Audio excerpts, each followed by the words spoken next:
empirical science, the three things, and doesn't, isn't cheating, isn't looking at their sheet? Raise your hand. Raise your hand if you think you remember. Donna, you think you remember? What was? Empirical science is three things. Testable, repeatable, and... Observable. Everybody help me? Observable. Observable. Very good. It's testable, observable, repeatable. I'll say it that way because that's how I memorized it. So, for empirical science, it's testable, observable, and repeatable. It's these three things. Now, this is where the whole man behind the curtain thing, remember, kind of starts to fall in. Because what they'll do in the textbooks, and we saw this based on Rapid City Central High School's biology textbook, I showed you how they kind of suck you in with one kind of science, and then they drop a different kind of science on top of you. Come on in, we're just doing a review, so you haven't missed anything. I saw you coming in, so we waited for everybody to get here. Unfortunately, you could be stuck in the front row here. Come up front. Come up front. These guys get the light. You guys get the light on you. I get to shine on. Here we go. Shine the light. There we go. We'll point it at these people here. You are late. You should have been here. Elders. I'm glad to be there. Very good. Very good. Is there more? There's always more. Okay, all right. Fourth grade. Okay, so we'll keep going. So testable, observable, repeatable. Now, we talked about an example of empirical science that came straight from the textbook. Does anybody remember what that example was about? Finches, birds. Well, okay, so, yes, finches. That's another really good example of empirical science. Does anybody remember what I had in my slides? The grasshoppers. This guy's mine. Steel trap. You guys are done. This guy would ace the test, send the curve, and mess you all up. So, we talked about the grasshoppers, right? We talked about how grasshoppers in a green grass environment will survive better than brown grasshoppers because the birds can typically see the brown ones a little easier, right? So they're going to eat them a little bit quicker than they will the green ones. So this is an example of an empirical science type of what we call evolution, example of evolution, right? Now, as a creationist, do we have a problem with this? No. Right. We do not have a problem. If this is what they want to call evolution, and this is the type of example that they give, great. There's no fight there. Don't start a fight over something that isn't a fight. Gene, you're out of here. Gone! So, if we see, yeah, what are you going to say? Go ahead. Nothing. So if we're going to talk about evolution, it's okay if we talk about it in terms of something that's testable, observable, repeatable. Always remember that. If you're talking to anybody and they're like, evolution is true, you can say, what do you mean by evolution? Can you give me an example? And if they say something that is testable, observable, repeatable, and that could be one of 1,000 different examples. So if at the end of this, grasshoppers are still grasshoppers, who cares? If at the end of the example, finches are still finches, who cares, right? If whatever the example is, if it's still the same thing at the beginning of the experiment that it is at the end of the experiment, who cares? We, as creationists, do not disagree with that because we all believe that God put the ability to adapt into all organisms of the world. Humans and everything else in the world has the ability to adapt, but it never changes what it is. It'll always be that kind of thing. Remember all of that? So, for extra bonus points, can anybody remember that there was another kind of science we talked about? It was not empirical science, but it had to do with, here's the example from the textbook, but it had to do with this kind of evolution. Chunk evolution. Historical. That was called historical evolution, right? And think about it this way. If it's something that cannot be shown, this is a Pakicetus, it was similar to a dog, and the dog over X amount of years evolved into a whale, right? Sometimes they believe it was a hippo that evolved into a whale, or a cow-like animal that evolved into a whale, so you'll hear it 3 different ways. But Is that testable, repeatable, and observable? No, it is not. So now this is the kind of evolution that as a creationist we go, yeah, see now that I don't agree with. Like I would disagree with you on that. That's not how that happens. So that's where the real crux of the problem comes in. All right? So as creationists, we do have a problem with this because it's historical science. A lot of this stuff all happened back in history, according to them, whatever time scale you work off of, but according to them, millions and millions of years ago. And there's no way for us to know. We can't stick around for millions of years to actually observe a dog change into anything that's not a dog type of a thing. Whether it's a dog into a whale or a dog into something other than whatever, but we just can't be around that one. That's the kind of evolution that we have a real problem with.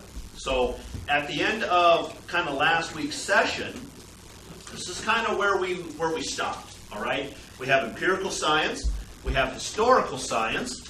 Empirical science is not a problem for creationists, and we should not make it a problem. Okay, when we have discussions with people, whether it's about evolution or whether it's about Christianity being true over Mormonism or Islam or some other religion, whatever it is, we are not to get too heated about it. It's not a winsome way. The whole point of engaging in conversations with people that don't think the same way we do is not to get angry and not to make them angry, but to be winsome. Right? 1 Peter 3:15. Right? We always want to be able to give an answer for the hope that is with us, but we want to do it with some love, some respect. Right? We always want to reach them on a more intellectual level. Okay? And it's real hard because we get real ingrained in what we believe, right? And it's real easy to go, no, that is wrong, right? And it's really tough, especially in the pro-life, pro-choice type argument, right? I mean, it is really hard not to get a little heated when you're talking about that. But if you want to be winsome in your way for Christ, then we need to make sure that we keep our emotions down, right? Just kind of, you got to keep them at bay. So we want to engage these people, but we want to engage them in an intellectual type of non-emotional way. That is how we're going to be winsome. That's how we're going to eventually put a little stone in their shoe, maybe this conversation, and then a couple conversations later, maybe you drop another little stone in their shoe. But what you'll find is people will keep coming back. If they feel like you're a safe space for them, they will keep coming back. They're hungry for this. They want to know. But you have arguments, you get the little yelling matches, or whatever the case is. No one wants a part of that. You don't even want to be around them. So we always want to make sure that when we're talking about these kinds of very, very difficult subjects, creation, evolution, we can get very dogmatic in what we think and stuff. But we need to be very open-minded. We need to have open hearts. We need to be engaging with these people in a way that makes them think about their position, type of a thing. So in order to do that, we need to understand our position, do we not? Right. We have to understand our position. So there was... Yes, Norm.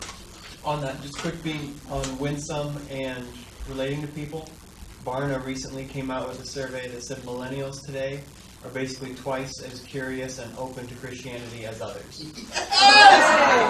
Praise Jesus, right? Praise Jesus. It's still only at like 30%. I know. It's double what previous. That's actually, thank you, Norman. That's an awesome stat. Wow. Okay. So, all of us in this room should be encouraged by that, right? And I tell everybody I know this because I stand on the street corners and I talk to people about Jesus, right? So I know this is true now. And I'm telling you, I'm promising you that religion is the 800-pound gorilla in the room. Everybody wants to talk about it, but nobody wants to bring it up. Nobody wants to be that first guy that brings it up. But if I am talking to someone and I engage in conversation and we're talking and we're back and forth and somebody says something about, yeah, I don't know, I gotta make sure I got my life insurance up to date. I'm feeling a little old, blah blah blah, you know. Then one of my favorite opening questions is like, you know, that's yeah. I was going to say, what? No, not do you know what happens? Ask them, what do you think happens? Like, what do you think happens when you die? What do you think? Because everybody has an opinion on what they think happens when they die, right? If you start with, do you know what happens when you die?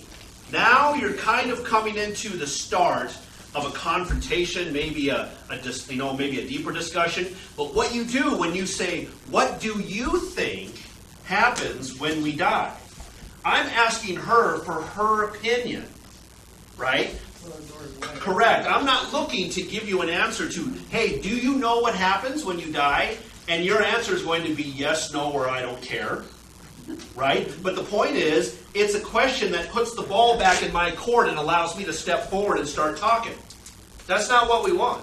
When we engage in conversation about things, you want the other person to talk as much as possible. If you can, you want the other person to talk as much as possible. Because people love to talk about themselves, and they love to talk about things they love. Right? Like things they're passionate about. You can spend 3 hours with someone and never talk more than 10 minutes if you can just keep the ball in their side of the court. I have a son who really doesn't always like to engage with people. He doesn't like to talk to people. And I've taught him the strategy, right? Just keep asking them questions about themselves. And as they talk, they'll give you more hot buttons about other stuff they're interested in, and you ask them another question about that. And people will stand there for hours and tell you about themselves. Right? And it's the same way when it comes to conversation. So, do you know what happens when you die is begging you to say yes, no, or I don't care, which puts it back in my court. Asking you, well, what do you think happens when you die? Do you see how this opens up a line of communication? I'm asking this person for their opinion, and that allows them then to open up to me about what their opinion really is. Now, once I learn what their particular stance is, because everybody seems to have a little different stance, right? Once I learn what their stance is on this, then I can start to continue the questioning until I get a better feel for where they're at with it. And then I can start to ask more deeper questions about, well, so, if you think, like some people might say, I don't know what happens when you die. I don't know. I'm really not sure. And I can say, well, do you think there's a heaven and a hell or something like that? See, now I'm asking them a question. Do you see how I'm just ping-ponging this? I want to know what they think. And they might say, I don't know if there's a hell.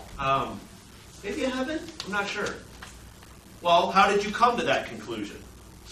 Right? So now I just keep popping the question. Do you see what we're doing here? So when it comes to creation evolution, when it comes to pro-choice, pro-life, we need to be engaging with people. They are 30% curious about Christianity. They're probably that curious about these other topics. I talk to millennials all the time, and what I find is that they are intellectual. Like they do, even though they always say like every other word, and they totally sound like what we think is like Valley Girls and something like that, I know, And so, once you get through that stuff, you'll find that they're actually curious. They want to know more about the world around them, and they want to know more about Christianity and all this other stuff. So we can engage them in this way. It's a winsome attitude that we can have. So when you're engaging, okay, keep your emotions down, even though they might be roiling up or whatever. Just hold them back, okay? Be a guy. And compartmentalize. Yeah? Can I get an amen? It's what we do. It's what we do. Take those emotions and just compartmentalize them, put them away, and just continue to have an intellectual conversation. Always keeping in mind that we don't have to win them over right then. We don't have to save that soul right then, because guess what? You probably won't. Good chance you will not win that soul right there, right then, that moment. You're going to have to work at that. That is a relationship that has to be. You have to plant that seed, and you have to work with that. Okay, and you might not be the one that harvests it later on, but you have to be the one that continues to work with that. Right. So win some attitude. I got a little off track. It was my turn for a rabbit trail, but that's really, really important. I can't tell you how important that is to apologetics. If you ever want to get to the gospel message, you can't be yelling at the other person. Right. You can't be in a conversation and go, do you know that that's murder? It's murder! But Jesus loves you and you're a sinner going to hell! So you need to repent! Yeah. It's not going to work, right? Not very winsome. So we want to be, as apologists, it's one of our main focuses, right? The whole point of apologetics is to remove this barrier. Okay, what's your next question? Okay, let's remove that barrier, right? How about, okay, let's get here. Okay, can we now talk about Jesus? Can we get to the gospel message? This is where I'm going. This is where I want to get, okay? I always have an end in sight when I'm speaking with someone from an apologetic perspective. It's not only to answer their questions. How did dinosaurs and Noah's Ark all fit together? Let's talk about that, okay? But once we get through that, let's put that barrier aside. Now what? How do we know that the Bible's real? Okay, let's talk about historical evidences for the Bible. Okay, can we put that aside? What I'm working for is always the same thing. I want to get to Jesus at the end of that road. I want to get to the gospel message with them. Right? Brian, Yes. Brian, there's a spider right behind you. Oh, nice. He's very distracting. Very entertaining. Has he been watching and waiting for me to back into it? So you're listening to No, he brought You got close enough where I thought you might want to say something. I did it just fine. Oh, I think it's like just a daddy long leg. Where'd he go? Jump ship. Where'd he go? I was going to let him go. It's on the bottom of your shoe. He let himself go. Did I get him? Now I'm all worried. I'm sorry, No, Brian. it's one of God's creatures. I don't have to kill it. Yeah. Brian, I'm sorry. I should have said, do you think there's a spider behind you? What do you think is wrong? What do you think is crawling behind you, Brian? There it's fine. All right. I don't mind spiders. I'm not spooked out at all by them, so I've got. So I'm fine with that. I was trying to let him go, and then I don't know what happened to him, but I think he ran away. I feel a little worried crawling on your neck. Yeah, it would. That would have been a little strange. Okay, so let's break into the rest of this and start getting to the second section of this. But before we do, let's just say a quick prayer, right? Heavenly Father, it is told to us in the Bible that your invisible qualities are made clear to us. Man, when you see the data, when you see the evidence, it is so true. You made it so obvious. If one will just open their eyes and open their hearts, open their minds, they'll see that you exist. They'll see that there is a creation in this world. They'll see that we did not all evolve in a naturalistic way, but we were put here by an all-knowing, all-powerful, all-seeing, all-loving, good and gracious God. And we want to bring people to the knowledge of you, and if this is how we need to engage with people, so be it.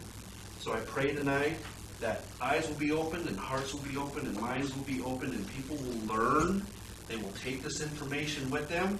They will use it in an appropriate way, and that we'll all be blessed by this for the kingdom of heaven. In Jesus' name I pray, amen. Amen. All right. So we got through a third of this. Now, so now we're going to get into something called the art of language. And in the art of language, if I asked you to go to the kitchen and prepare this for me, could you do it? No. Okay. Yeah. What? The can of alphabet soup. It'd be a really small meal. You could probably find a way to make this happen. You're right. But as a word, can you identify what it is? Maybe it's not soup. Maybe it's something else, right? It could be. Okay. So what we have here is now I'm going to start to kind of stretch you a little bit. We're going to kind of start to work your brain a little bit. I'm going to have to this whole philosophical world that we live in. My buddy Scott Stolte, by the way, is with us tonight. I just want to say that he's make sure you say hi to Mr. Scott. His mother attends here. Is that correct? Mom and Dad both attend here, and so he has just moved up here, and he is a fellow apologist. So in this world of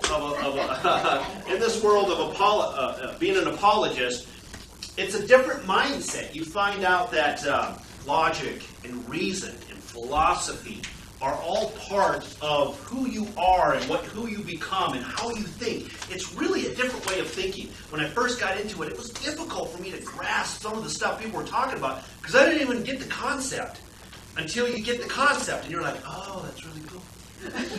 So my middle child, my son, started to figure it out. He was really digging it the other day. And I'll give you one small example of a philosophical idea, right? We were talking about tolerance, right?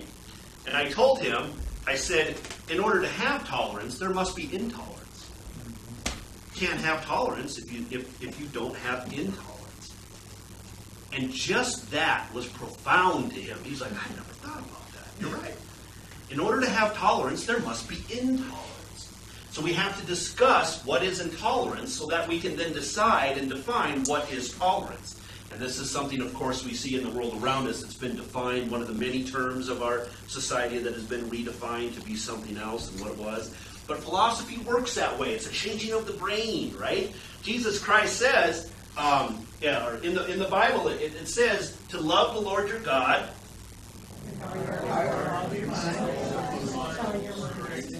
Yep. So everybody thinks about, I love him with all my heart and all my soul. And it's just wonderful. I just love him. Right? It also says with all your mind. With all your mind. Right? This is something we don't practice enough. We don't work on the mind part of it enough. Right? So this is what apologetics is. This is where we stretch our mind. So we have to think about this in a little different term. I asked you if you could go to the kitchen and make this, and of course you can't do it, but I'm going to ask you why. What I gave you here was 5 capital English letters.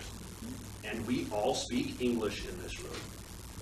So, in lieu of that, why can you not tell me what this is? I mean, it's English.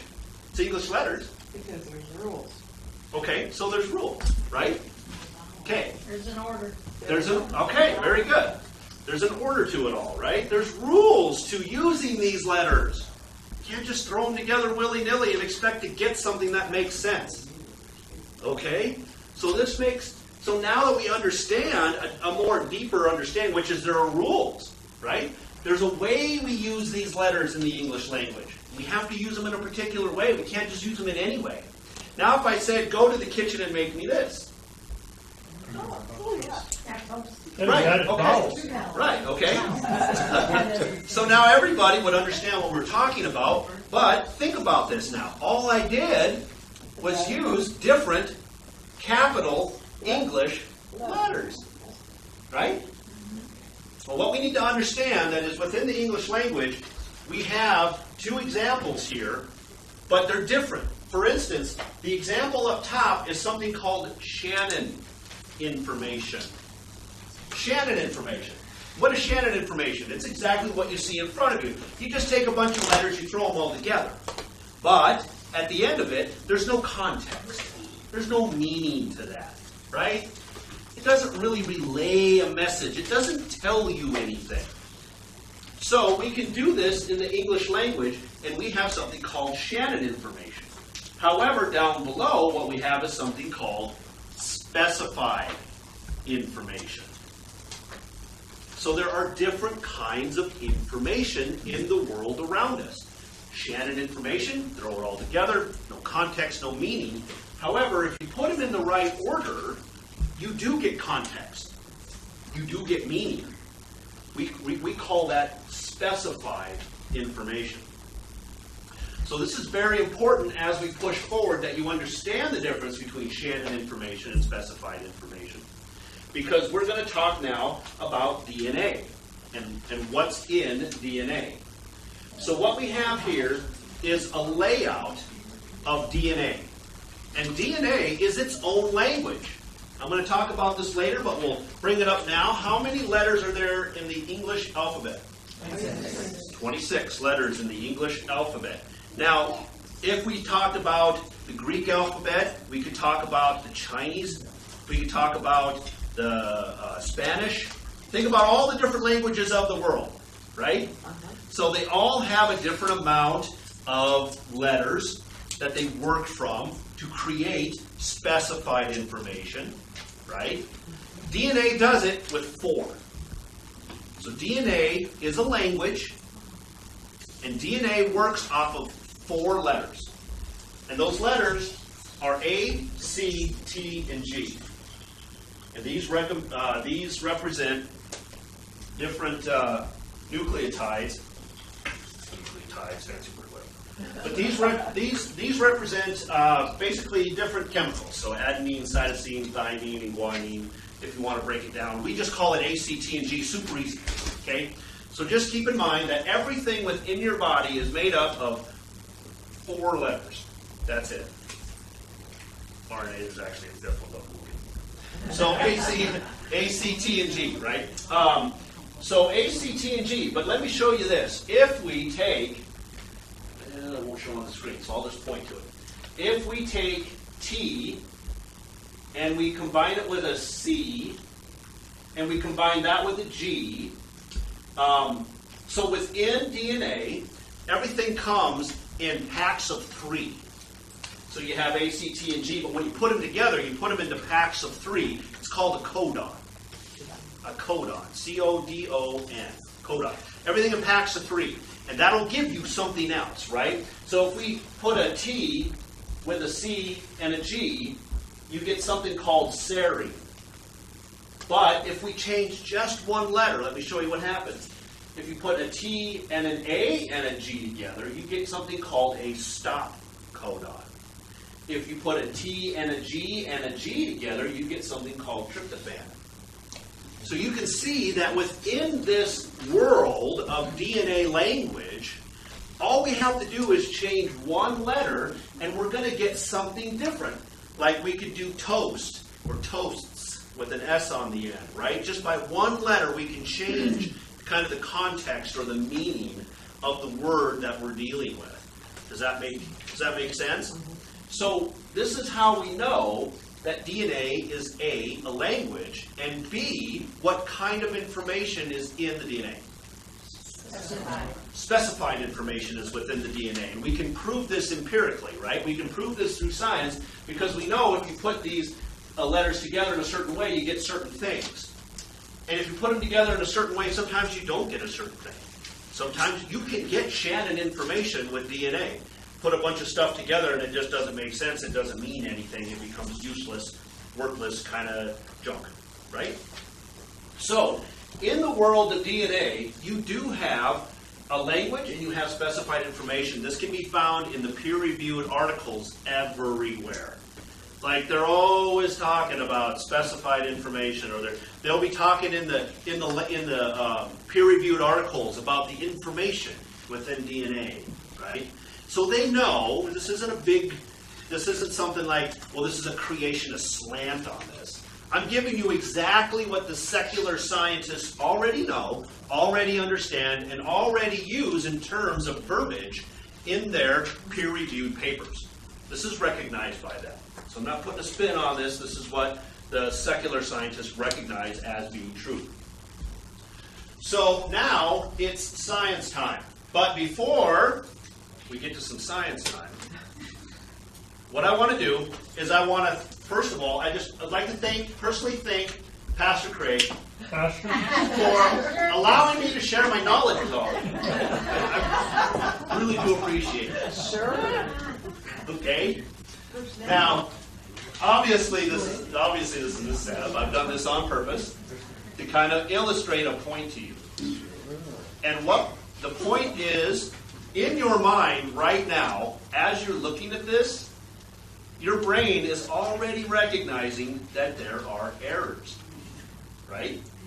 It's like reading some of my students' papers. Yeah, right? Yeah, if you're a teacher, or if you're OCD, this is your least favorite slide. Yes. Without a doubt. And that's why I leave it up as long as I do. I really do enjoy that.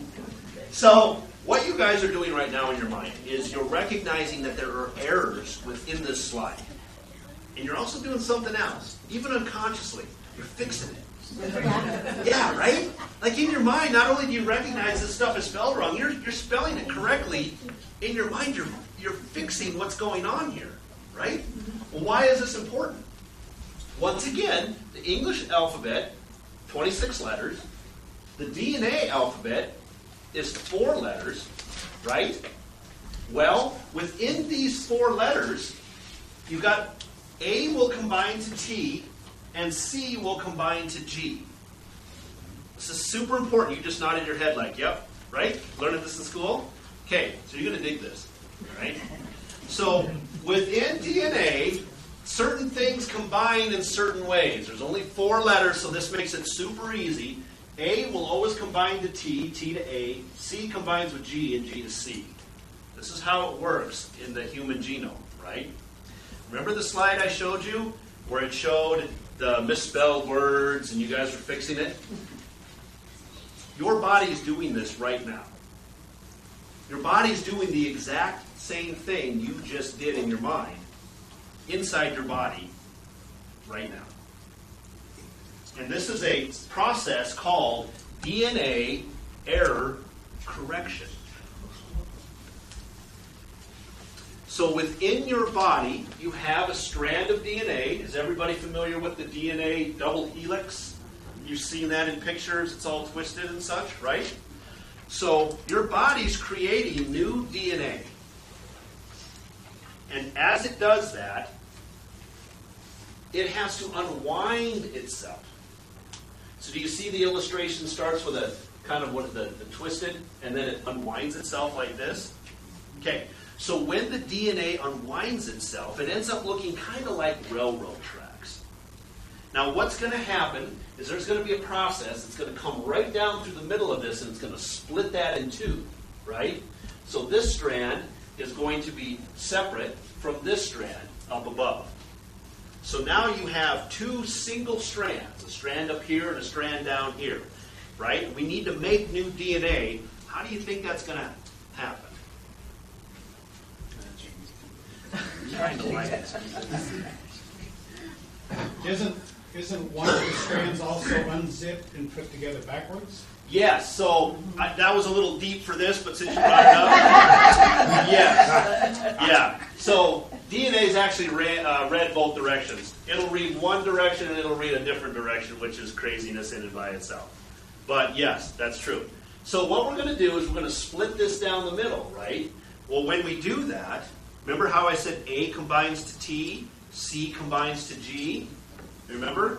Well, that is going to give us a template from which to work off of. Does that make sense? So inside your body, as new DNA is being made, DNA replication, it's replicating itself. DNA replication, it's being unwound and it's being turned into basically kind of railroad tracks.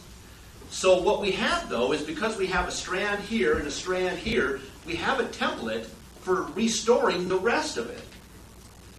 And that's because A combines to T and C combines to G. So if we start to create a new strand of DNA, what's going to go here?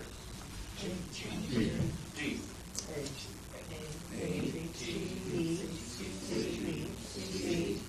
Oh, you see what happened here? Mistake. Yes, there was an error, right? So this should have been a C, but it popped up as a T. So there's a process that's coming along here, and it's putting in these different nucleotides, okay? And what happened here is it put the wrong nucleotide in there. Does that actually happen? Yes, it does happen. In the world of science, in the world of biology, this would be called a point mutation. You guys have heard mutations and such? So this is what Darwinian evolution is kind of based on. It's one of the premises of Darwinian evolution. It's premised on the idea that mistakes like this happen in the genome. And sometimes these mistakes are good. Most of the time they're just neutral. They don't make any change whatsoever. And about 20% of the time maybe they're bad. But there's this 10% of the time that maybe this is a good thing that a letter was changed.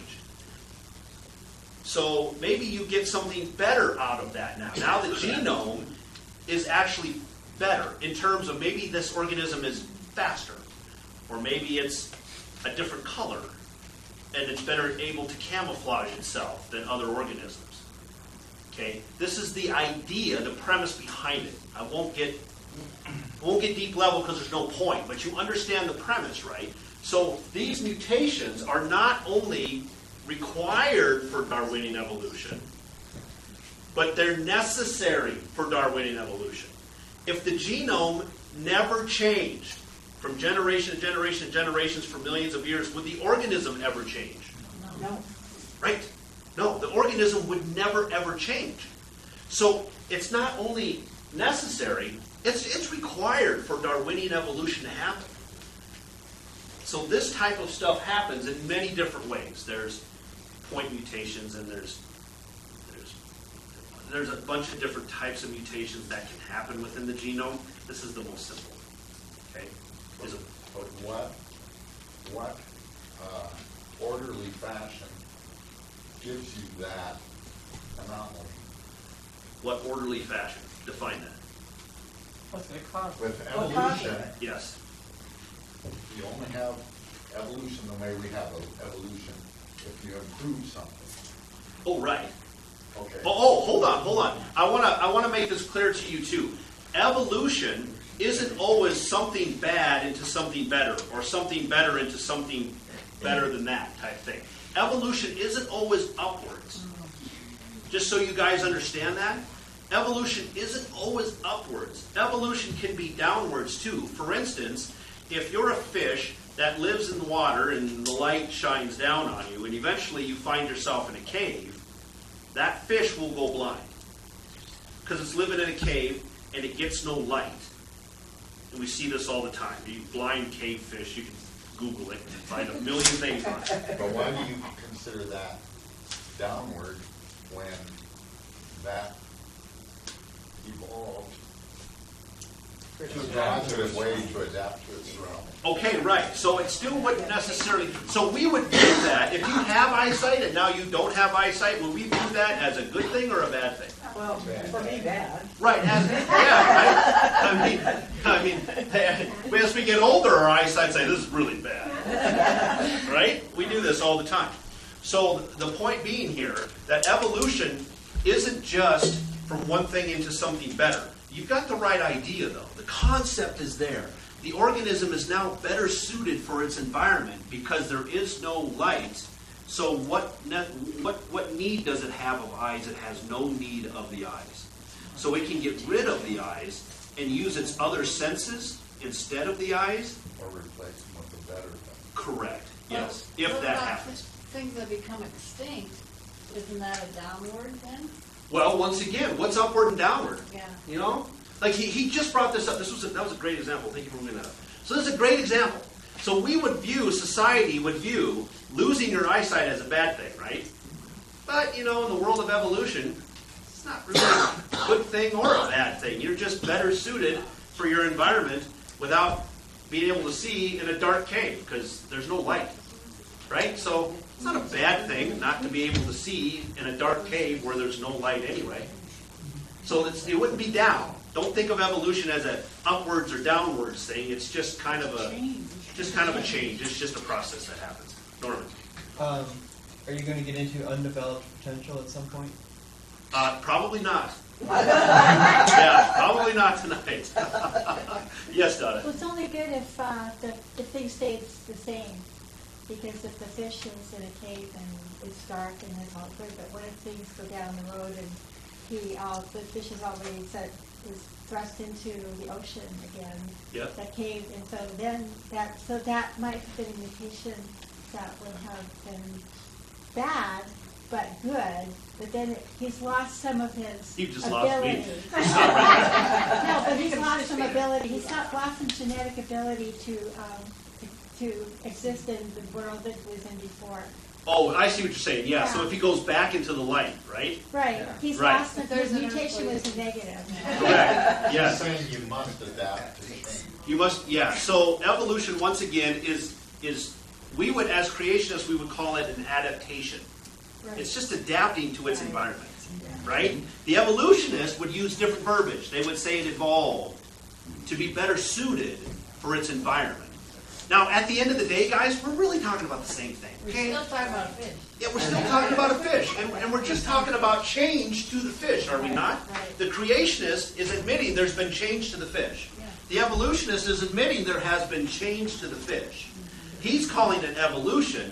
We're calling it adaptation. But we're talking about the same thing, are we not? Right. Don't get hung up on verbiage. They want to call it evolution, say, well, I would refer to it as adaptation, but I get what you're saying. Right? Follow it up with I get what you're saying. Don't start a battle of war with words, semantics. That's what a lot of the science books do, though. They take the adaptation and make it into evolution. That's exactly what they do. You're absolutely right. They call it evolution, and they teach the kids, this is something that has evolved. Look at this fish. It was once in the light, and now it's been put into a really dark cave. It doesn't need its eyes anymore. It evolved to fit its environment. Do you see how evolution works, kids? Right? A dog became a whale. Ta-da! That's what they do. It's ultimately what they do. I'm not kidding. That's really what they do. They get you sucked in on empirical, Right. and then they thrust you into historical and just assume you're going to just drink it up. Just drink that Kool-Aid. Yeah, right? So this is what we talk about, the man behind the curtain. Evolution, though, going back to this, circling back around, evolution isn't really necessarily upwards or downwards. It's just change to an organism. So don't view evolution as it has to get to be a better organism. It can just be a different organism, right? It just changed to fit its environment. There's something called the stickleback fish. I'll drop that one on you. Stickleback. And these stickleback fish were in the ocean. And in the ocean, they had big spikes came out of their backs, right? And so these were great for predators, because the predators would go and they would chomp down on them, and they'd raise those spikes, and the fish would go, I'll go find something else, right? So these spikes were really good for the stickleback fish, and it helped him survive. So in the ocean, not only was it adapted to the salt water, it was adapted to the prey in its area, because it could raise these spikes on its back and keep the predators away. So we would say it was adapted very well to its environment, correct? Now there was a flood, right? A bunch of rainwater came down and carried a bunch of these stickleback into and over like a little mountainous region, these hills, right? And dropped them into a freshwater environment. So now you've got these saltwater fish that are now existing in a freshwater environment, and guess what happened over a few generations? It actually wasn't millions of years. It actually happened over a few generations. This is a talk we might have down the road. If you're at the Creation Conference, you can kind of see where that would go. But dropped into a freshwater environment. The fish adapted to the freshwater from the saltwater, and in the freshwater there were no predators. So what they found happened was that some mutation, they claim, changed the fish to not have spikes anymore. So now the fish that had spikes in the ocean, in the saltwater, don't have any spikes in the freshwater.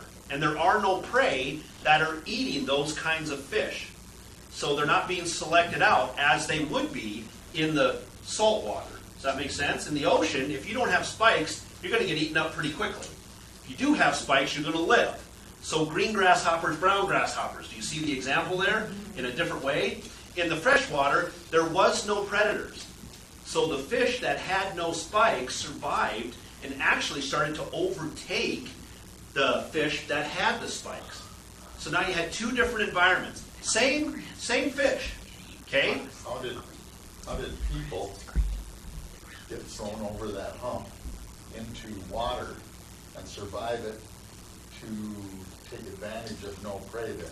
Now I said people for a reason. Okay. We can't breathe in water. Right. So if you throw us in water and take away our environment of air, Yep. your theory does not work. By the same token, you take a saltwater fish, throw him in freshwater, he Yep. dies. Okay. Brackish, though. Yes. Right. You're on it. Yeah, that's exactly right. What I'm giving you is not a hypothetical. This is something that was testable, observable, repeatable. They observed this happening. the stickleback fish. If you want to do more research on the stickleback, you'll find this, because it's heralded as a wonderful example of evolution. So does the DNA change on that fish then? Well, do you think it has to in order to go from spikes to no spikes? I would think it would. Sure. The DNA has changed. Oh man, you're gonna run me down a rabbit trail. Forget the spikes. Go back to the salt water and the fresh water. Okay. And ask that question again. About what? Whether or not the sticklebacks can survive without spikes or spikes instead.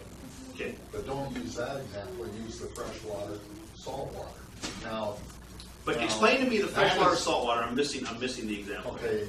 Your DNA is orderly, correct? Yeah, right. All I would say except for that T once in a while. Yep. Okay. Okay, is that T once in a while what's going to allow them to survive jumping into a pool of fresh water from salt water?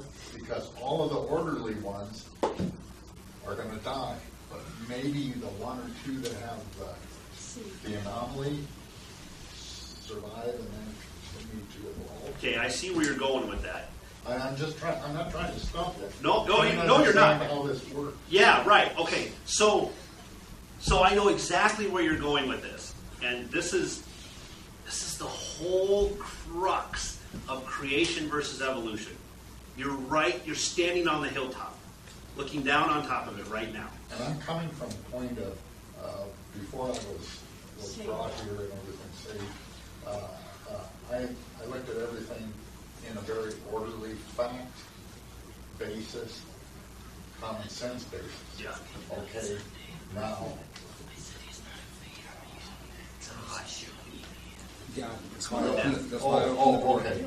So I go way back to what I always anguished over. You know, and they always said Big Bang or creation. Okay. Well, any moron knows that if you take any simple little insect or person or anything like that, it's not hard. You simply look at them and you go, this is a complicated, amazingly complicated thing to be here in this environment and everything works just right and it does what it's supposed to do. It reproduces all this stuff. Throw the Big Bang out. You don't blow something up and have all these different things that are perfect in doing things. It doesn't work. It's not common sense. Okay. It's not fact. Okay. Which point? So I'm trying to get to this. Okay. So I'm gonna lead you a little bit. Okay, we're gonna wander a little bit with that. So because this is orderly, and yet you've got an anomaly there. So I'm going to take it from an evolutionist perspective. Follow me on this. So we did observe stickleback fish with spikes that lived in salt water get moved into a freshwater environment. Those same stickleback fish lost spikes. There were no predators, so they lost their spikes and they adapted to the freshwater. They eventually pushed out the sticklebacks that had the spikes for whatever reason. As an evolutionist, which I am, okay, remember I'm playing the role.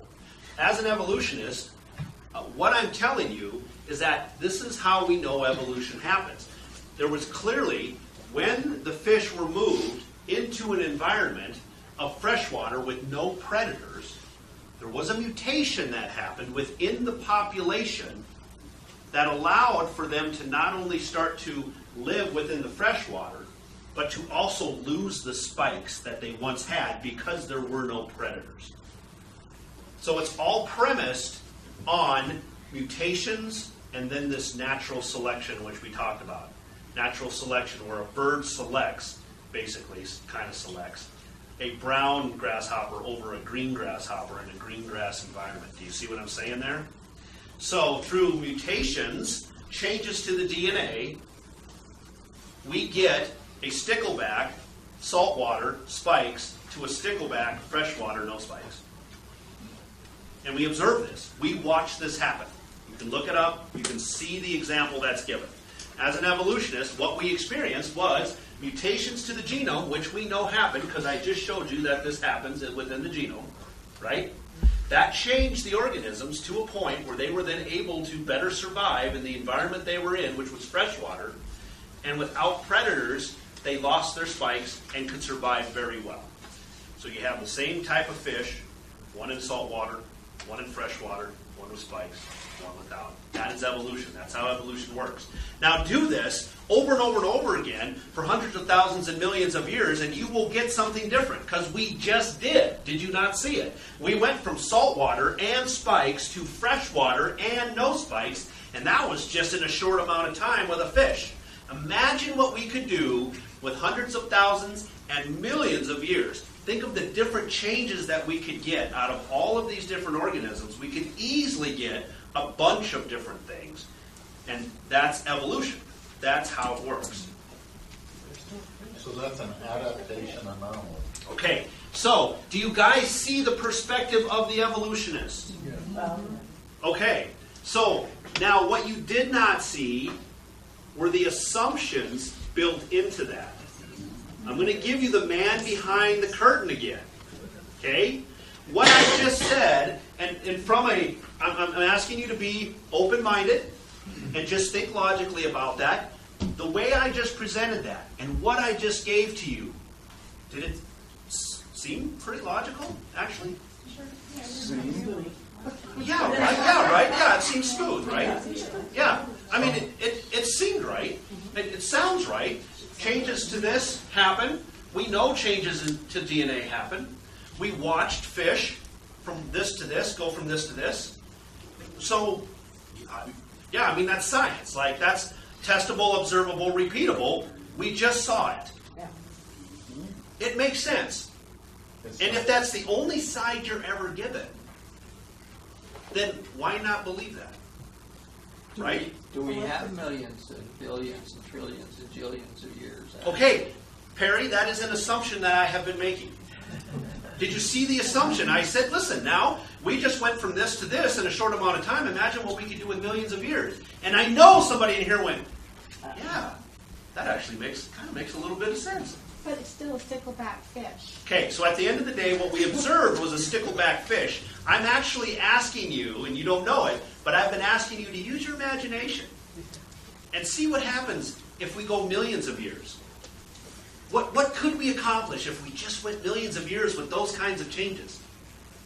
And your imagination starts to go, and now I got it.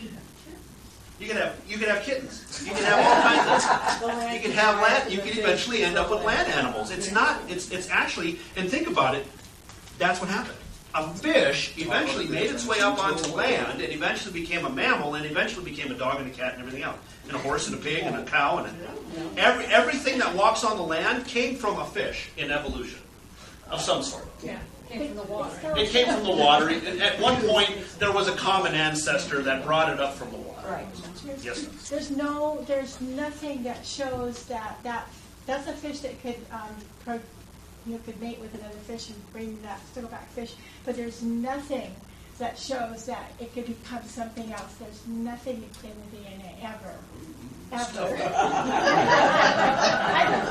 You sure showed me. Gee whiz, Mr. Evolutionist better leave the room now, I guess. I don't know. No, but you can't show that.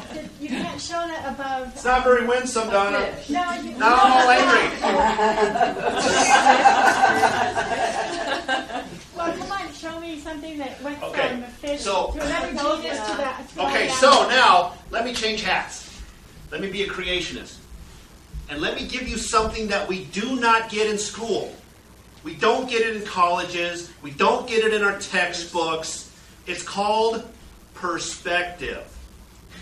We don't get it in the schools. You're given one idea, and that is the idea you must accept. Or you will not pass this class, you will fail this test, and then you'll have to do this again. Right. Am I right? Right. Thank you. So now let me give you some perspective on this. From a creationist perspective, we see the fish, we see the fish. What we're seeing here is adaptability. God has provided the information in the genome, and of course has given the organism an ability to adapt to its environment. We see this all the time. in every organism, in any part of any country, everywhere. So God, my God, has created everything. It's given it the information that it needs to adapt, and that is why when it goes from a saltwater environment to a freshwater environment, it rapidly, its body adjusts to the environment. Its body starts to send out signals. It receives signals, and it says, hey, my body is in a different place. We're in a different environment. So now I'm going to change. The DNA goes to work, and it's allowing it now to live in a freshwater environment. And it's allowing it to say, you know, we're not getting eaten. There ain't nothing around here. Don't need the spikes anymore. We can use those resources elsewhere. So it gets rid of the spikes. Right? So it's adaptability. It's been created to adapt to different environments. That's why we see this thing turn into this thing, but it's still the same thing. It's still a fish. This is why we see this thing turn into this thing in a very, very short amount of time. Not because it's evolution, but because it's been created to adapt to things very quickly as environments change. Or it would die. That's exactly right. Kind of like humans, we have to adapt or you're not going to be successful. That's exactly right, yes. Like the likelihood of that whole stickleback situation is probably a hurricane, probably pushed salt water into the lake. There was enough salinity to keep the fish alive, but then over time, you have fresh water running down into there, so it slowly changed back. Salinity comes out. So the brackishness went away, and then it was, it adapted back into now a freshwater fish. That's a very likely scenario. But here's what we don't see. And this is where the evolutionists get stuck. One, it's in one environment, now it's in another environment, and you're seriously going to sit around for how long to get the right mutation in the right place at the right time? Remember we talked about random mutations? They really are random. In evolution, this doesn't happen on a dime. You can't say, we need to change section 8, letter 3, right? That doesn't happen in evolution. It's just randomly happens at some point. Hopefully you get the right one in time that you don't die. So this is where the evolutionist is stuck. They have to assume that the right mutation happened at the right time in the right population of organism in order for those organisms to continue to exist. And that takes more faith than believing in creation. I think it's tough. I think it's a tough sell. I'll tell you that, okay? I think it's a tough sell. Number two, they've been talking to us about hundreds of thousands and millions of years, and we're finding that happens in a few generations. Okay, so now the evolutionist has to backstep and go, well, it doesn't always take millions of years. Sometimes it only takes a couple generations. Isn't evolution awesome? And they absorb it, is what they do. Evolution becomes this monster that just eats everything it comes in contact with.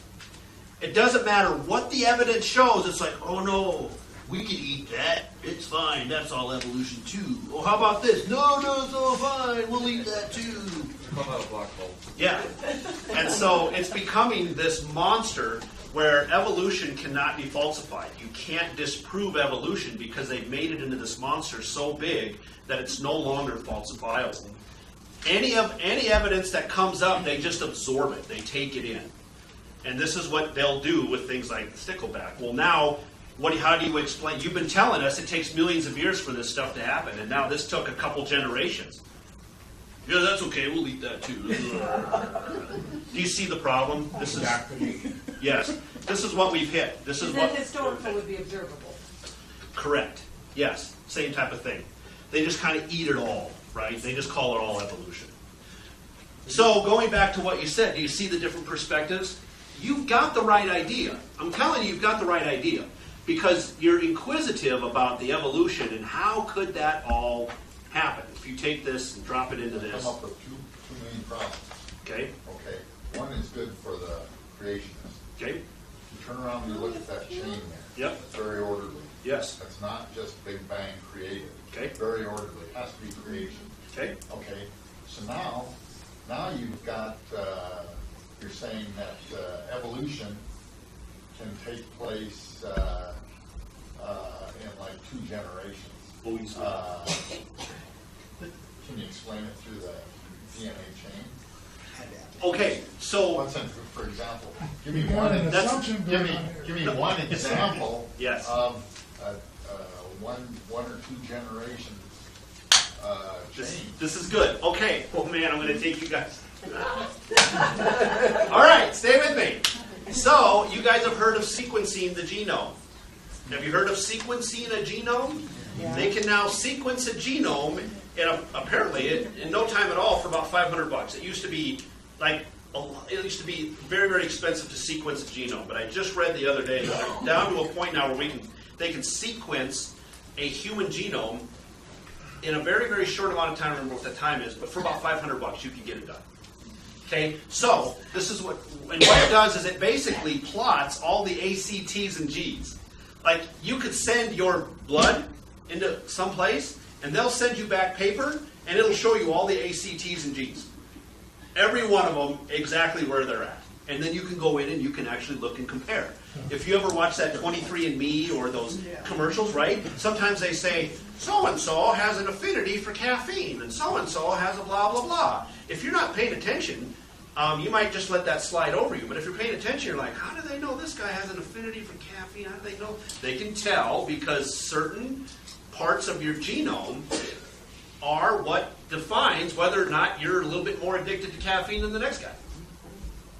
So they're starting to break down the human genome in such a way that they can tell you what certain things are.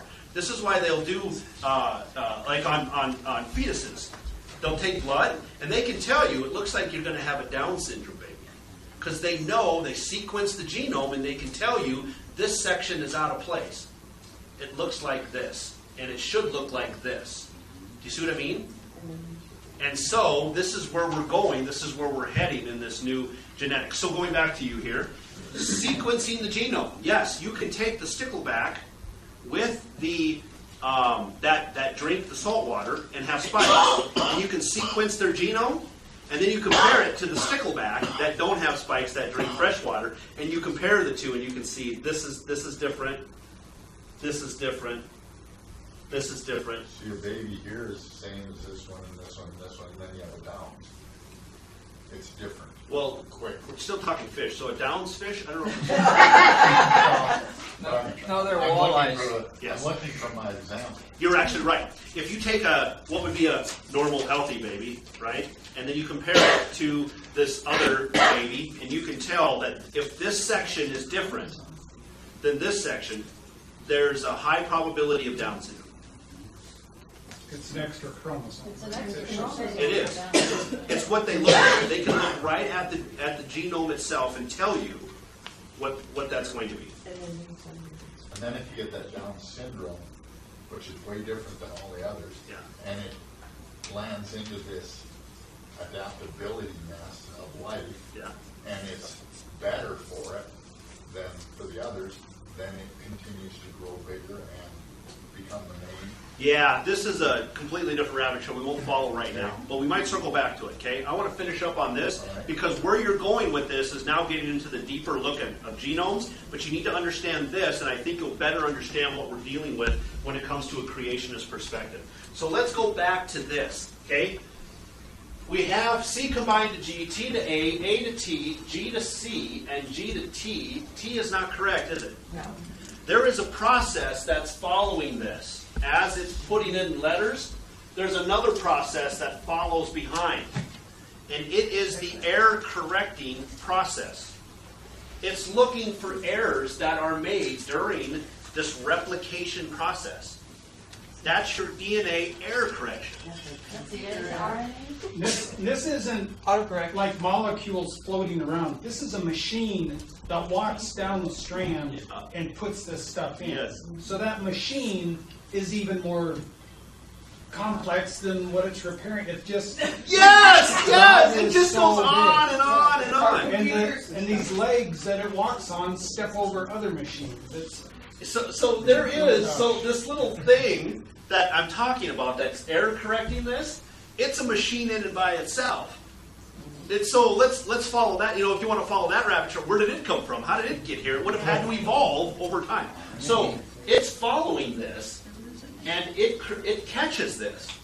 And what it'll do is pluck out this nucleotide, it replaces it with the correct nucleotide, and then it continues on its way. And it does this over and over and over again for the entire length of the genome, and this is how it, A, makes a new strand of DNA within your body that's happening right now, and B, makes sure there's as few errors as possible. Now, once in every, I believe it's good, 1 in every billion, 1 billion times. Yeah, you get me, right? Most people don't get that. I don't know why. Probably, oh, anyway. So, anyway, once in a billion times, it'll actually make its own mistake, and then that mutation is stuck within the genome itself. And that mutation gets passed on to the next generation, and so on and so forth. But it only makes a mistake like once every billion times. Is that like loading years? It's, yeah, no, this is real. Like this error correcting system only makes an error once every billion times. So it does make errors, right, in your genome. Yes. That's why a lot of diseases. How do you what? You do, yeah, right, yeah. That's So- the question right there. How does it do that? Yeah, okay, so How does you're this on it. machine do So, that? no, dude, you're on it, right? You totally got this. Okay, so first of all, we have to think about this as C to G. Like, it knows what to put. This initial process already knows what to put where. It just knows, right? Think about this. It just knows what to put where. In addition, you've got the second process that knows how to not only fix the error, but how to fix the error. It recognizes that it is an error, and then it knows how to fix the error. Do you remember the sheet I showed where it was like, I want to personally thank Pastor Craig? Yeah. Do you remember that? Okay, so in your mind, you were, yes! Yes! It's going back and Yes! You recognized what was and wasn't an error, and then in your mind you were fixing the errors, right? Your DNA does this. It travels down this thing, and it not only knows what an error is, but it knows how to fix that error. Right?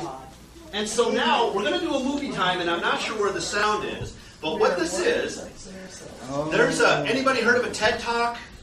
TED Talks? Okay, there was a TED Talk done on this. This was a video on a TED Talk. Can you make this happen? So if you think about any machine that makes something, the machine is hundreds of times more complex than what it's making. I mean, a nail is a pretty simple object, right? The machine that makes the nail is incredibly complicated. And you extrapolate that up to what DNA is, and God gets so big so fast. No, it doesn't, actually. But aren't you using HDMI? Aren't you using HDMI? I am using HDMI, so we should be running audio through it. Yeah, audio Okay, goes through. so we're going to try this, all right? This is a video. It was a TED Talk. TED Talk made a video, and it's going to walk you through this process. Now, TED Talks are not Christian. No, These they are aren't. very secular talks, okay? Very. So what you're about to see is not a Christian's view of DNA error correction. It's the secular world's view of this DNA error correction. This is what I love. I love showing stuff that takes you back to the secular scientists know what's out there. And so we're going to learn something from them. This is a really cool little video that I think you guys will dig. Now, the first half of it is going to be exactly what I just spoke about. So you'll probably understand all of it. It'll probably all make sense. And then the second half of it is going to get into even some of the deeper stuff that this error correction can do. It's not just one little tiny nucleotide that it changes. It does so much more than that. So try to follow along. If you don't get it all, that's fine. If you do, you'll be absolutely blown away at what this DNA error correction does. So watch this and see what you think. If it'll actually work here. Yes.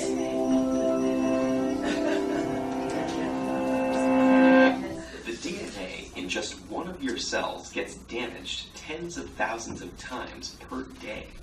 Multiply that by your body's 100 trillion or so cells, and you've got a quintillion DNA errors every day. And because DNA provides the blueprint for the proteins your cells need to function, damage causes serious problems, such as cancer. The errors come in different forms. Sometimes nucleotides, DNA's building blocks, get damaged.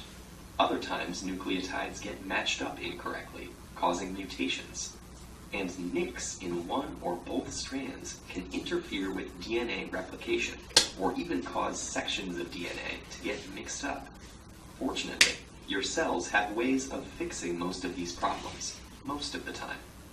These repair pathways all rely on specialized enzymes. Different ones respond to different types of damage. One common error is base mismatches. Each nucleotide contains a base, and during DNA replication, the enzyme DNA polymerase is supposed to bring in the right partner to pair with every base on each template strand, adenine with thymine and guanine with cytosine. But about once every 100,000 additions, it makes a mistake. The enzyme catches most of these right away and cuts off a few nucleotides and replaces them with the correct ones. And just in case it missed a few, a second set of proteins comes behind it to check. If they find a mismatch, they cut out the incorrect nucleotide and replace it. This is called mismatch repair. Together, these two systems reduce the number of base mismatch errors to about 1 in 1 billion. But DNA can get damaged after replication too. Lots of different molecules can cause chemical changes to nucleotides. Some of these come from environmental exposure, like certain compounds in tobacco smoke. But others are molecules that are found in cells naturally, like hydrogen peroxide. Certain chemical changes are so common that they have specific enzymes assigned to reverse the damage. But the cell also has more general repair pathways. If just one base is damaged, it can usually be fixed by a process called base excision repair. One enzyme snips out the damaged base, and other enzymes come in to trim around the site and replace the nucleotides. UV light can cause damage that's a little harder to fix. Sometimes it causes two adjacent nucleotides to stick together, distorting the DNA's double helix shape. Damage like this requires a more complex process called nucleotide excision repair. A team of proteins removes a long strand of 24 or so nucleotides and replaces them with fresh ones. Very high-frequency radiation, like gamma rays and X-rays, cause a different kind of damage. They can actually sever one or both strands of the DNA backbone. Double-strand breaks are the most dangerous. Even one can cause cell death. The two most common pathways for repairing double-strand breaks are called homologous recombination and non-homologous end joining. Homologous recombination uses an undamaged section of similar DNA as a template. Enzymes interlace the damaged and undamaged strands, get them to exchange sequences of nucleotides, and finally fill in the missing gaps to end up with two complete double-stranded segments. Non-homologous end joining, on the other hand, doesn't rely on a template. Instead, a series of proteins trims off a few nucleotides and then fuses the broken ends back together. This process isn't as accurate. It can cause genes to get mixed up or moved around, but it's useful when sister DNA isn't available. Of course, changes to DNA aren't always bad. Beneficial mutations can allow a species to evolve, but most of the time, we want DNA to stay the same. Defects in DNA repair are associated with premature aging and many kinds of cancer. So if you're looking for a fountain of youth, it's already operating in your cells, billions and billions of times a day.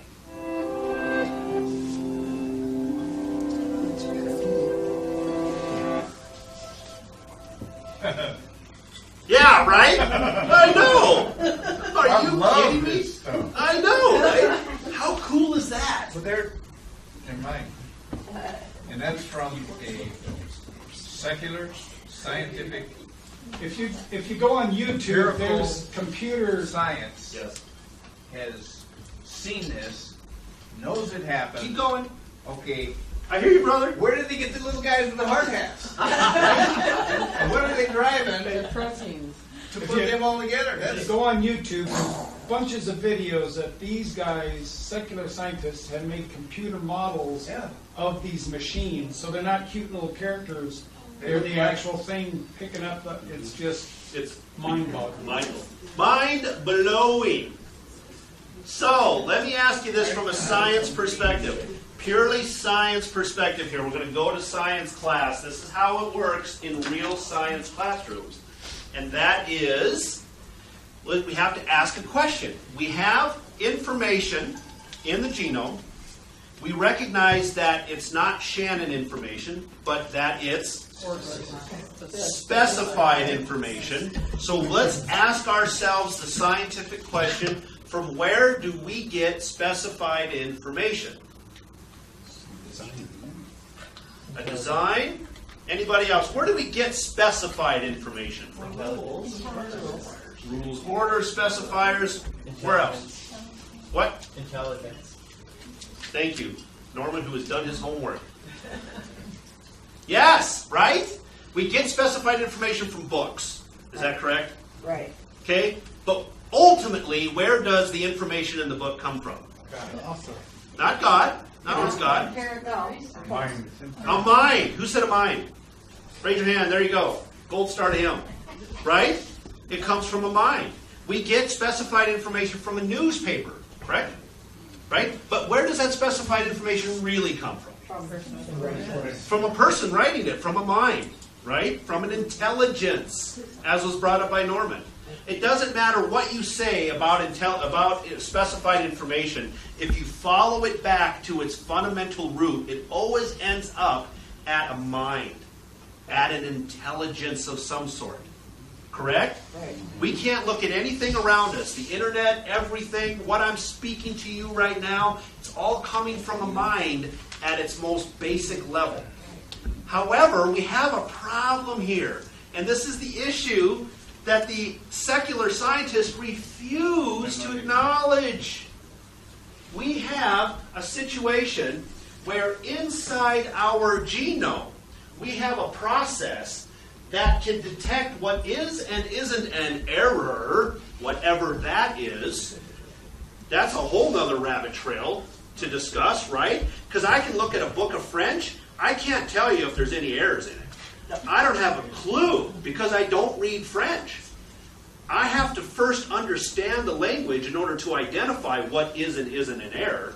So let's not chase that rabbit, right? Second point, it knows how to fix the error as well. Now we know in the world around us that doing this only comes from mind. Only a mind can do this. Only an intelligence can do this. However, we have an error-correcting system in our DNA. But it's inside us humans, so it can't have come from a human. Do you see the conundrum? Right. So where would this error-correcting system and specified information have come from? The creator. A creator. Right? Somebody made it. And are we like out of our minds? Are we crazy people to be thinking that specified information and DNA error correction was put there by a creator, an intelligence of some sort? Are we crazy to think that? No, it's scientific. Not only are we not crazy, we followed the scientific process. We came to the conclusion through observing scientific evidence and then making conclusions based on what the evidence actually shows us. This is where our world has come. Evolution relies on random mutations and accidents, and let's just assume that life came from non-life, and we won't talk about abiogenesis. We'll just give them that life came from non-life and pretend like that's even possible, which it's not, but whatever. But let's say that they did. The first cell, the very first cell, in terms of evolution, would have to have DNA error correction in it. Do you know why? if it didn't have DNA error correction, it told you how many errors are made on a daily basis. It wouldn't survive. Right, it would mutate itself out of existence within a few generations and it'd all be dead. Does that make sense? DNA error correction isn't a well, if you got it, you got it. If you don't, you don't. No, it's a necessity. You have to have this in order for life to continue, because if you don't have this, nothing fixes the errors, and you get so many mutations that you literally mutate yourself out of existence. You die. You die. That's what happens. This kind of science, this new stuff that they're coming out with, and I say new, but I'm talking, they've known this for 30 years. They've known about this for 30 years. They're starting to find out, as it said in the video, if you listen closely, this is one of the causes of aging. You want to know why you age at the rate and stuff? Because this error correction isn't doing its job. If it did, who knows how long we would live? Right? Right. So we know now that this error correction within your DNA has all kinds of effects on your particular body. But we're back to the square we just talked about. Where does specified information in DNA and error, just error correction as a whole, come from? And intelligence. It has to come from an intelligence, right? Not us. Right. So if for those that believe in evolution, for those that are maybe identified as atheists or whatever, they're stuck. They really are. I mean, the more we learn about science, the more it just points to the face of God over and over and over again. And they're like, don't want to look. I don't want to look there. I don't want to go there. I don't care what the science says. And so now, if you're a creationist to spend any time on the internet, you'll be called a science denier in about the first 5 seconds of any conversation. Right? And it's not us. It's not us. We're not the science deniers, right?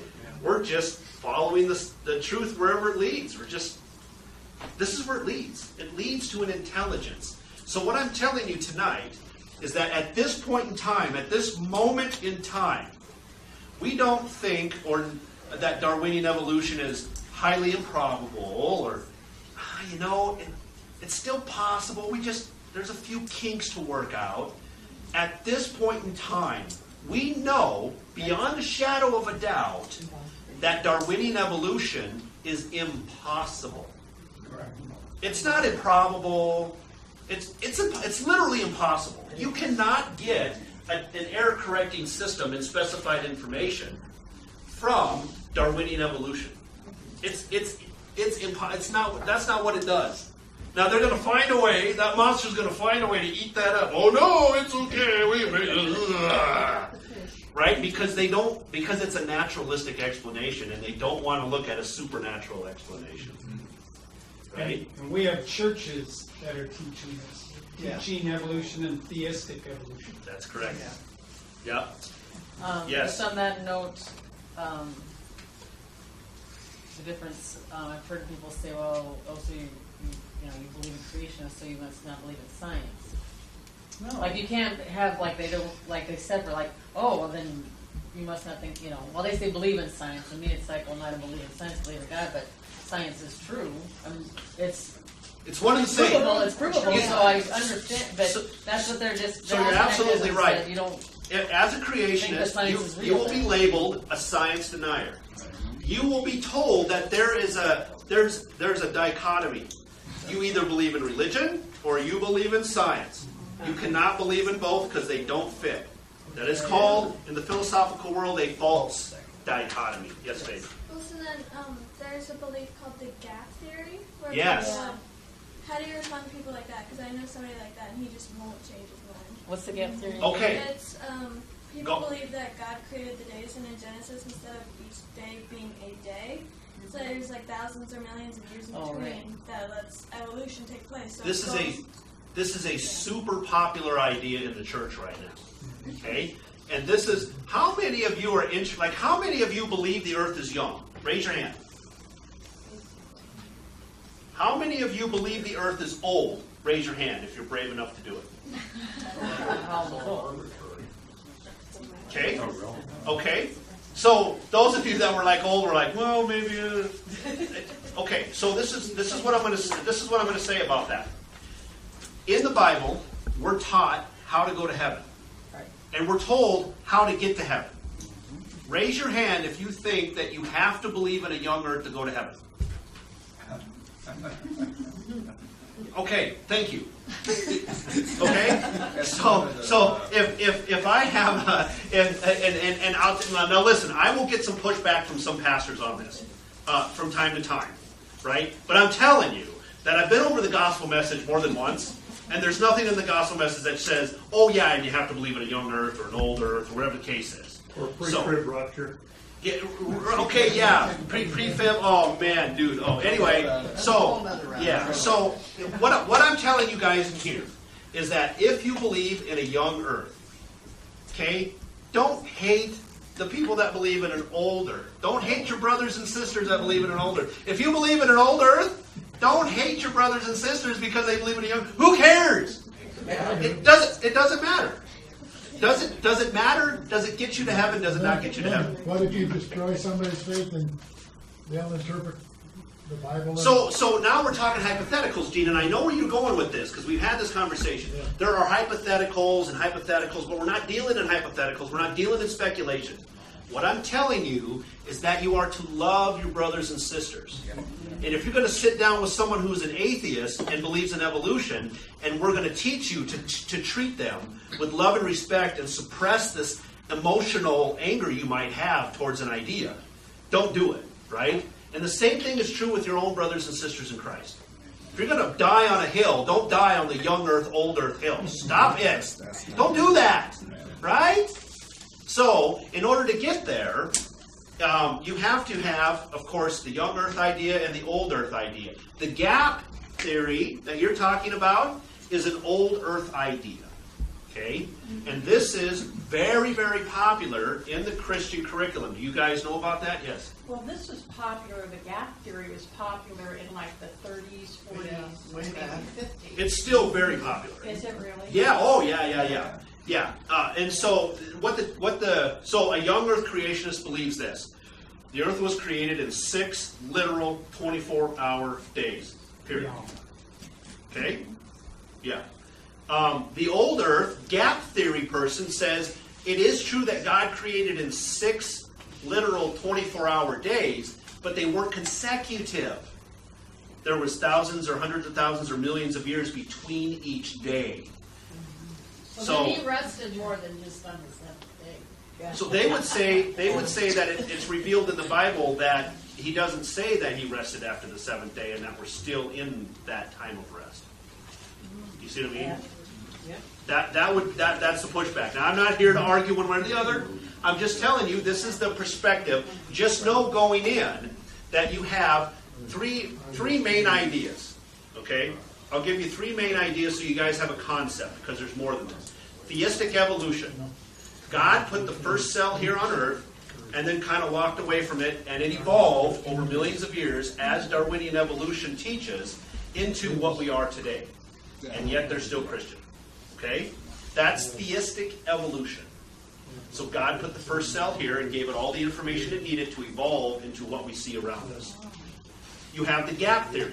The gap theory is God created on day 1, 24 hours, he created day 1. Then there was a span of time. Then there was day 2, and it was only 24 hours. But then there was a span of time. Then there was day 3, then day 4, then day 5, then day 6. But there were millions of years between the days. Does that make sense to you? Doesn't have to make sense, but do you understand the concept? Let me ask you that. Except the plants came before the sun, so... Okay, so yes, I get it. So you and I are already there. But you're being combative. That's not winsome. And you and Donna should get together and go hate on some people. So do you see where I'm going with? So that's the idea. I want you guys to understand the concept of the gap theory. Okay, they do believe that God created ex nihilo 6 days, except there was time between each of the 6 days. Okay? Little different than theistic evolution, which is kind of Darwinian evolution. It was just started by God. Then the young earth creationist idea is that 6 literal days is how this works. Well, it looks to me like with those three theories that each one you're trying to put God in your bubble until you get to the last one, and then you're like, okay, I'm going to follow science, I'm going to follow the Bible for what it says. So the gap theory thing, but I'll give you the pushback is the gap theory people will say, yeah, I'm following the Bible too. Yeah, that's exactly And what they'll you tell are. you. You're just Yeah. expanding it into what you can understand. God can't be bigger than what you can understand. Right, and we can do this, but let me ask this question. Is there anybody in this room that has ever looked into the actual evidence for a young earth? Raise your hand if you've ever actually looked into the evidence for a young earth. Yes. Is there anybody in this room that would be interested to see the scientific evidence for a young earth? Okay, so you guys would like to see the scientific evidence for a young earth. If I do that, is there anybody in this room that, like, I would be stepping on toes if I showed the evidence for a young earth? No, I'll defriend you. Then I will definitely do it.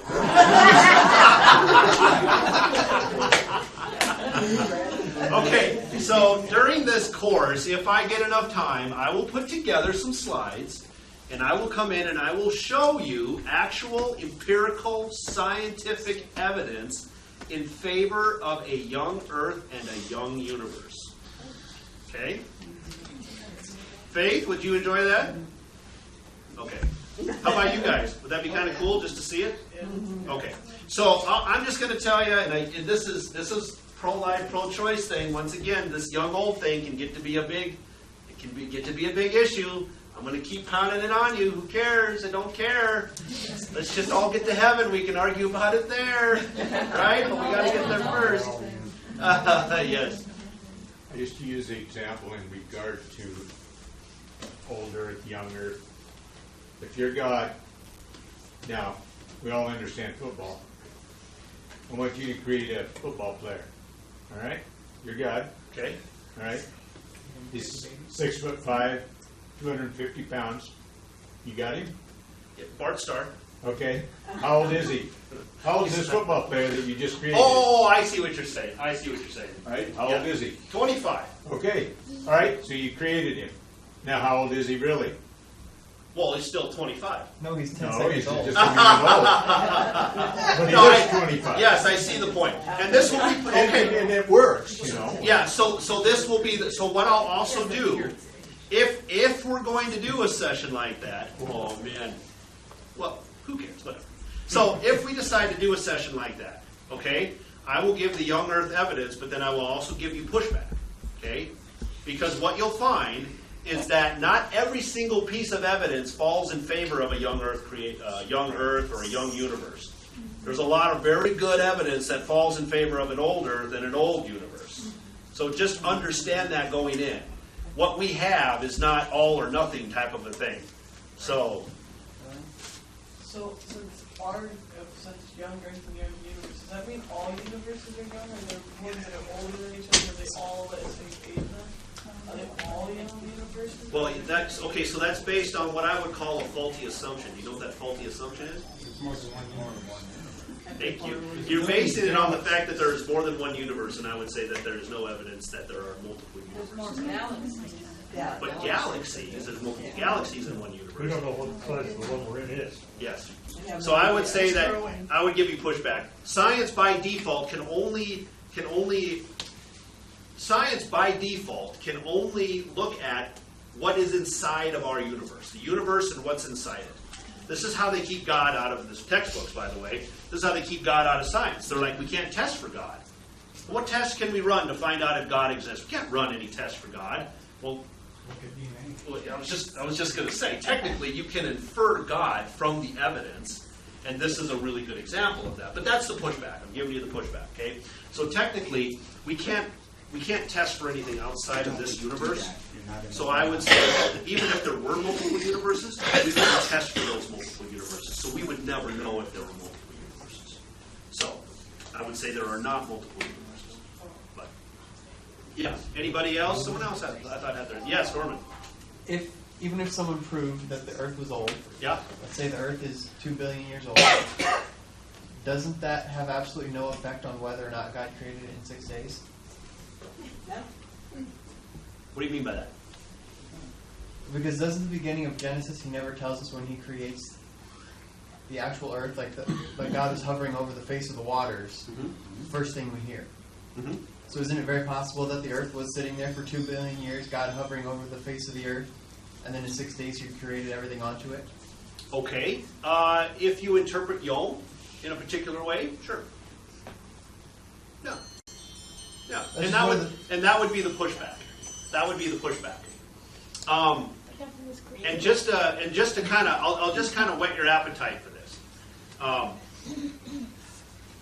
This is one of the conversations I have with my old Earth friends all the time. If they want to bring it up, I don't bring it up because I really don't care. They like to poke at me, you know, but I don't really care. So I definitely lean young Earth for sure, without a doubt. And when they bring it up, I always say, well, let's go back to the Bible. We're both Christians, so we have this common book. We believe that the Bible is true. And I say, let's go back to the Bible. And this would be my pushback. Let's say, Norman, you were like, I'm kind of older in this way. This would be my pushback to you. And I would say, let's go back to the Bible. And let's remove, so the Bible is not one book.